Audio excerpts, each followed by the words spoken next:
like that. Just a little bit. Jarnay. Just a little bit. De La. Just a little bit. Come on. I'll never get. Tough.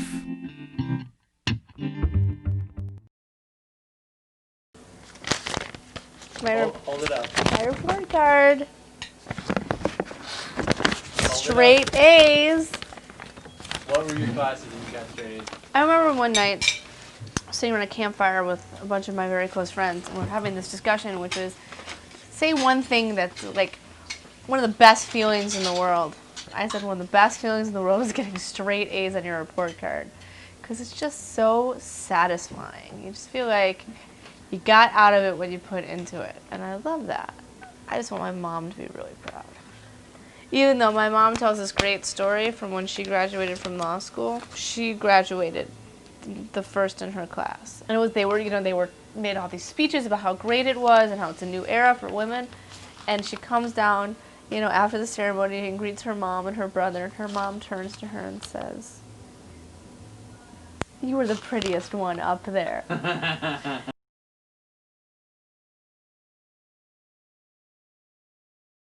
Teuda means report card.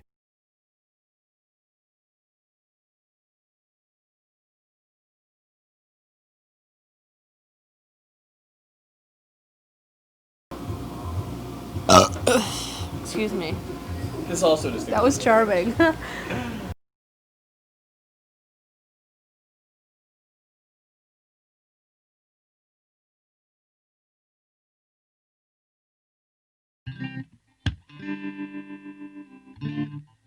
Resh.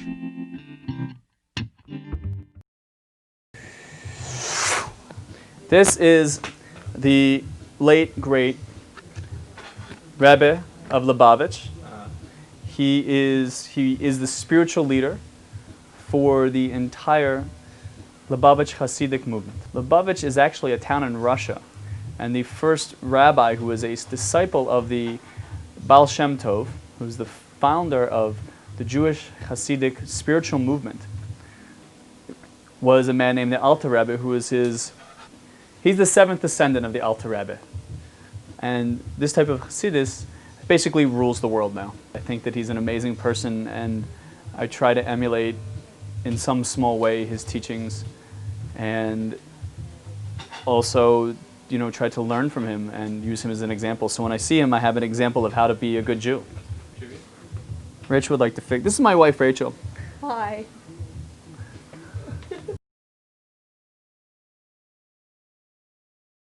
Rebbe means Rebbe.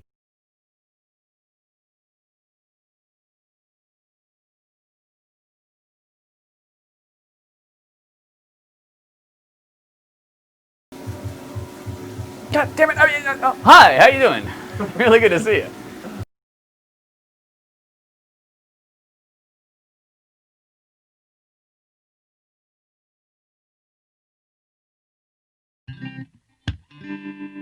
Yud.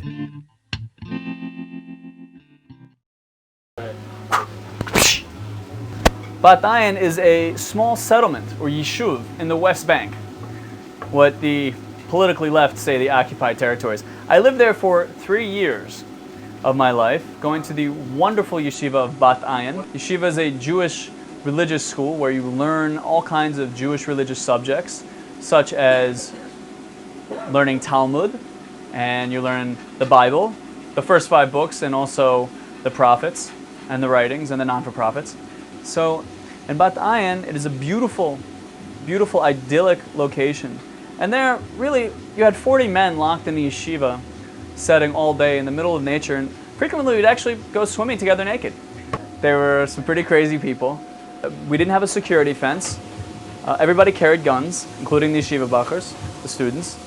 People who were ideologically right-wing for Israel, who thought that the land was given to the Jews and is a biblical commandment, and that we have a right to live there, and we shouldn't be scared of anyone who wants to try to take the land away from us. Yeshuv means settlement.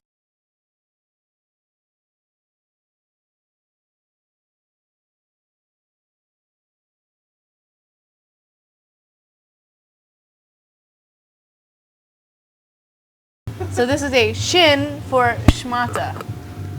Shit. What's that dot on the top? It's a dot that if it's on the right, it means it's a sh sound, and if it's on the left, it makes it a sin. I always remember that because the sin is never right.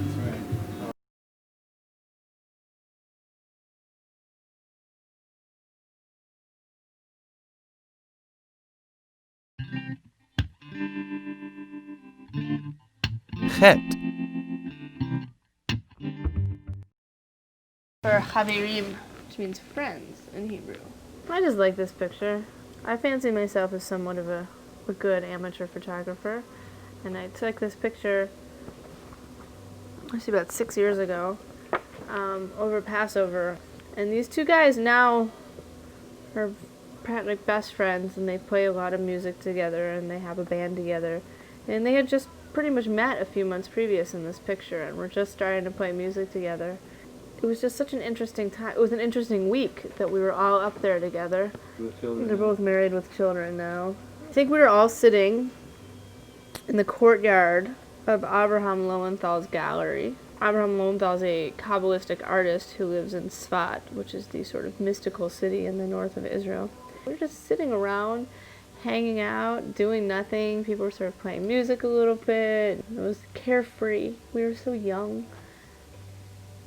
It was just a different time, where we were burdened by real life things like real life. Chaverim means friends.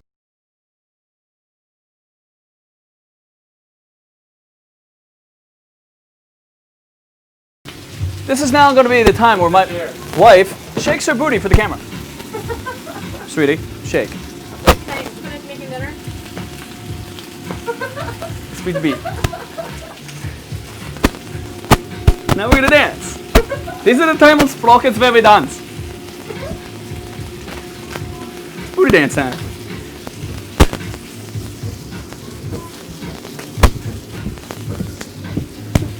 Okay, that's good.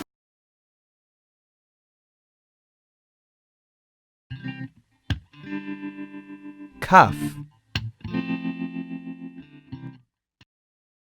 The reason this resonated with me is that A, I am training to be a therapist right now, and B, everybody tells me about their problems. And C, I listen. Mostly it's because I'm a nice person, but I'm also good at this.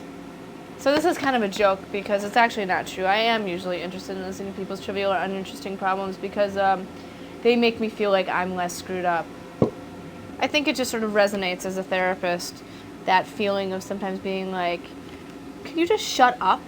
Like, can you just get over yourself? These are the stupid, most trivial and uninteresting problems I've ever heard. But you can't really say that, especially when they're paying you $100 an hour or $200 an hour or whatever. You know? I like telling people what to do. The key to therapy is really being a mirror, you know, and when people tell you what's going on, you're able to reflect it back in them in a way that they're able to understand what they're saying. Because I think that's what happens a lot of the times is people don't realize what's going on. Like, they have all these thoughts, but they have no way of clarifying it. The more they talk to you, the more you're able to just give it back to them. They can understand what's going on, and they can also come to their own resolutions and decisions and ideas about what's going on with their life and how they want to proceed and how they feel like they can fix it. Kartis means card.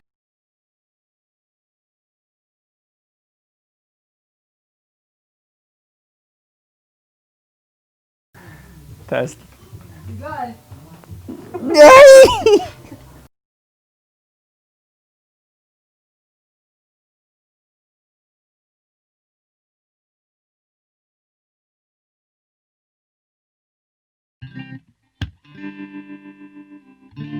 Pay. Hey, for Farah. The para aduma, meaning the red cow, red heifer, had to be a perfect, completely red cow with no more than one black or white hair together, which had never performed labor and had never been ridden. How many people actually ride a cow? Its ashes were used to ritually purify and unpure somebody who would be pure made ritually impure by touching a dead body. A kohen, or a priest, who sprinkled the para aduma's ashes on the person who was made ritually impure through the contact with a dead body to purify him, who had himself become ritually impure. The mitzvah, the commandment of para aduma, is a chok. That's not choke, that's chok, meaning a mitzvah or a commandment whose reason is unknown.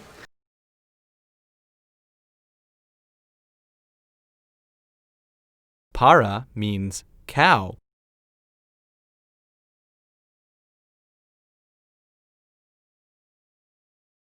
What we have here are chicken pitas in the making. They're probably not real, authentic chicken fajitas the way that you would find in Mexico or in an authentic Mexican restaurant, but we are trying our best and we think that they'll be tasty nevertheless. Thank you, sir.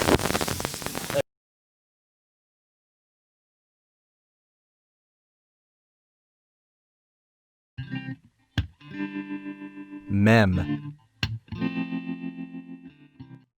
Okay, thank you very much. I think I pulled this out because it gave some meaning to my obsessive Scrabble playing that I don't think actually really exists.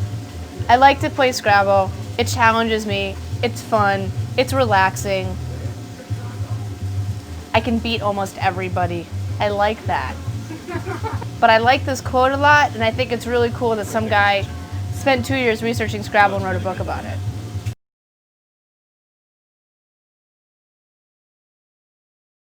Mischak means game.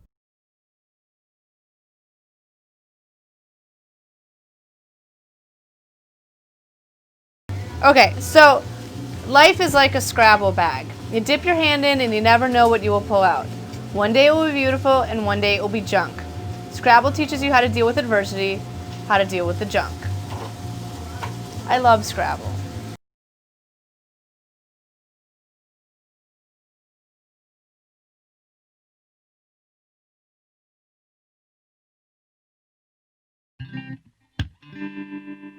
Gimel.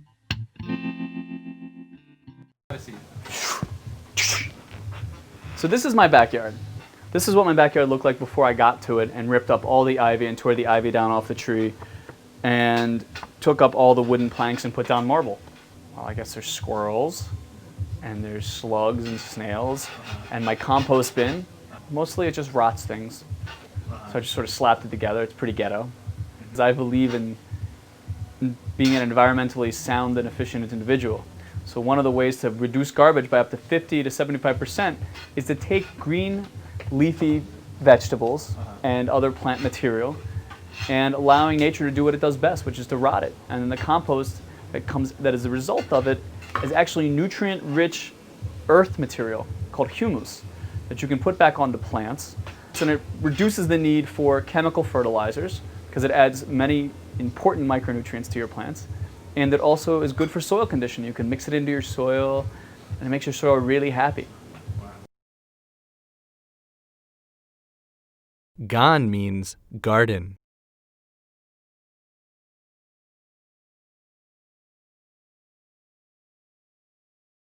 So here's the gimel.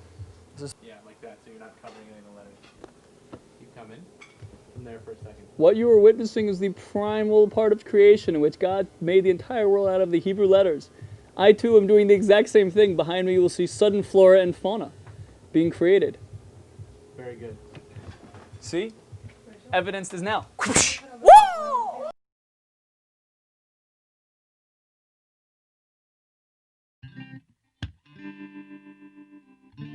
Tet. Okay, bring it back. So some friends of mine were aware of my search for good food, and they thought that this year for Passover I might want to make Elvis's baked ham. Actually, I think this was a joke. They also keep kosher. They thought it would be quite funny because ham is what we call treif, and here is a tough for a treif. No, but Trey starts with pet. I thought it started with a tough. Okay, it might be this one. It might be a tet. Treif literally means to rip an animal off a living limb. To rip a limb off of a living animal. So I would say that ham actually isn't really treif because, I mean, it is and it isn't. We all use the word treif for anything that's not kosher, meaning even something that could be kosher but was maybe cooked in a not kosher way, but doesn't necessarily mean it was a animal with its limb torn off. But my favorite part of this recipe, and I think about this the next time I make a baked ham, a 10-ounce Coke goes into this baked ham.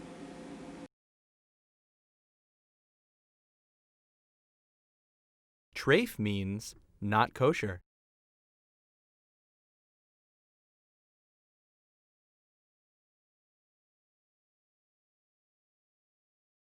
Thank you, Lagoon.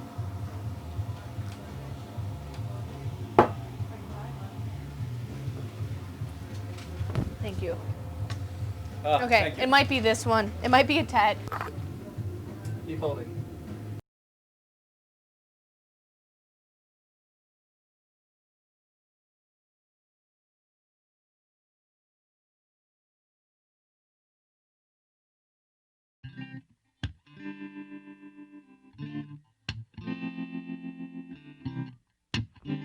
Reish.